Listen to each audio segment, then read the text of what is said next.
Labas vakaras, monetų paieškos. Buvom Latvijoj šiandien. Pakasėm čiučiut. Matosi užrašiukai. Konteineris. Apsauga.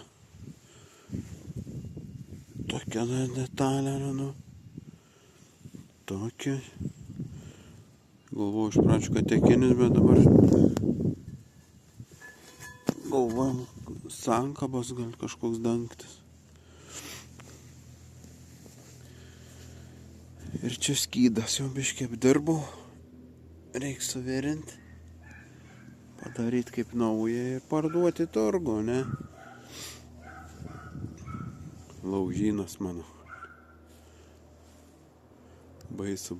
Čia šiukšlynai. Nu čia ne šiukšlynai, čia pinigai, o čia šiukšlynai. Gerai, visiems gerų signalų. Čia buvo monetų paieškos. Bandysim filmukų parodyti.